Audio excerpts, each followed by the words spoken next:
wabarakatuh. Ketemu lagi dengan saya dan anak saya ini Bahira Syauki Nahuri. Aduh, berantakan banget.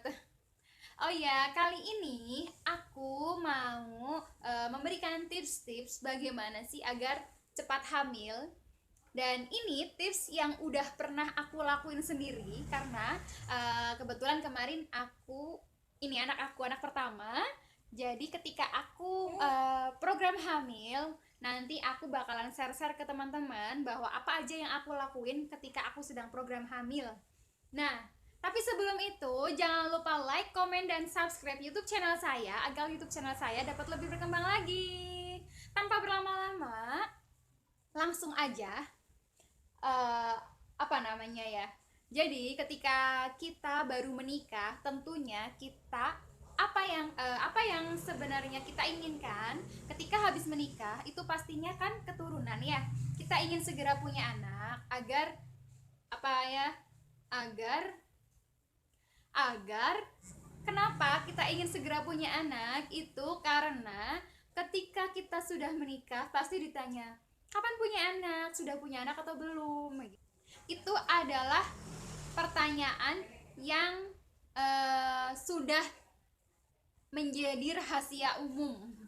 Udah pasti ada yang tanya seperti itu karena aku merasakannya sendiri. Ketika aku sebelum menikah aku ditanya kapan menikah, setelah menikah kapan punya anak, itu pasti.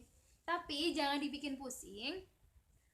Makanya aku di sini akan berbagi tips bagaimana biar cepet hamil.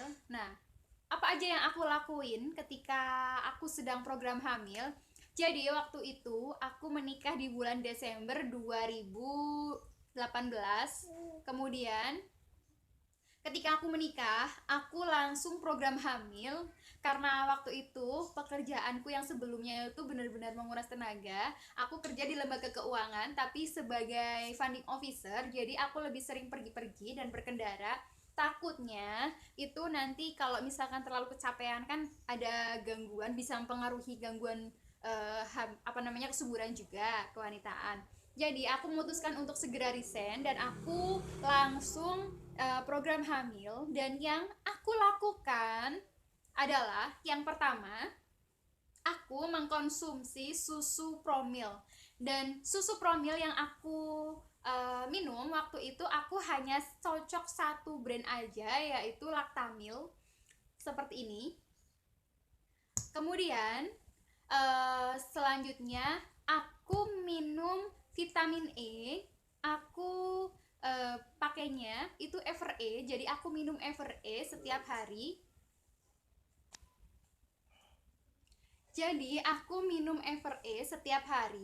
Kemudian produk yang selanjutnya itu adalah aku minum Gamat, itu dari produk herbal. Kemudian aku juga minum Volavit karena aku disarankan temen juga minum Volavit. Jadi aku minum sehari 1 kali ketika mau tidur. Nah, untuk selanjutnya aku minum itu sari kurma. Sari kurma juga aku minum setiap hari. Jadi banyak banget yang aku minum. Aku juga makan makanan buah-buahan yang banyak mengandung asam folat seperti alpukat dan pisang. Aku juga sering banget, hampir setiap hari aku makan itu.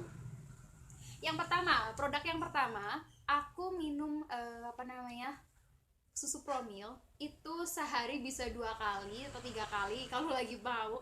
Sebenarnya bagusnya sih sehari 2 kali, cukup 2 kali aja. Tetapi aku kadang berlebih karena aku kan juga pas ketika milih susunya itu ada yang rasa mocha, ada yang rasa coklat. Kalau vanilla aku nggak begitu suka.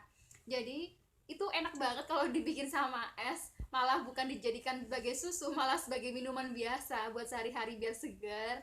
Kemudian kalau Evere itu mengandung vitamin E, itu memang bagus banget untuk kesuburan karena ketika minum Evere itu nggak hanya untuk kulit saja, tapi untuk kesuburan.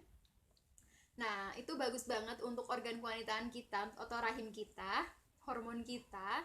Dan selanjutnya tadi minum sari kurma itu juga bagus juga untuk program hamil karena ketika kita minum 7 butir kurma itu juga dapat menjauhkan dari segala gangguan jin dan penyakit pada hari itu kan sudah ada di hadis ya menurut Islam. Kemudian untuk yang gamat itu juga aku buat memperbaiki organ-organ dalam aku. Kalau gamat kan memang sudah terkenal banget manfaatnya, sudah terkenal banget manfaatnya, jadi aku konsumsi itu karena memang banyak yang menyarankan itu. Sedangkan asam folat itu untuk menjaga kebutuhan ketika nanti misalkan tiba-tiba aku kok positif, jadi kebutuhan asam folatnya itu sudah terjaga. Jadi ketika saya udah mulai mengandung, kok ke aku belum tahu bahwa aku mengandung, jadi kebutuhan anak aku tuh udah terjaga, udah terjamin, sudah tersiapkan, seperti itu istilahnya. Tapi selain produk-produk yang diminum tadi, kalian juga harus menjaga yang pertama kesehatan, agar tubuh tetap fit. Kemudian jaga jangan sampai stres. Jangan sampai kita tuh stres, karena stres itu juga benar-benar mempengaruhi banget. Makanya aku pas begitu nikah langsung resign itu karena kan program hamil. Jadi aku mutusin langsung resign biar nggak stres, biar nggak kecapean. Kemudian dan jangan lupa untuk melakukan hubungan suami istri itu jangan selalu sering, jangan setiap hari. Yang aku lakukan itu maksimal seminggu 3 kali aja, tapi lebih baik seminggu 2 kali. Itu jadi nanti akan mempengaruhi kualitas dari spermanya, dan itu bagus banget kalau misalkan untuk program hamil. Begitu. Jadi itu aja tips-tips dari saya bagaimana agar dapat cepat hamil, dan itu adalah yang aku lakukan sendiri. Mungkin teman-teman yang lain berbeda caranya. Nanti bisa share di kolom komentar. Jadi itu aja. Semoga bermanfaat. Jangan lupa like, komen, dan subscribe link YouTube channel saya agar YouTube channel saya dapat lebih berkembang lagi. Sekian, wassalamualaikum warahmatullahi wabarakatuh. Dadah.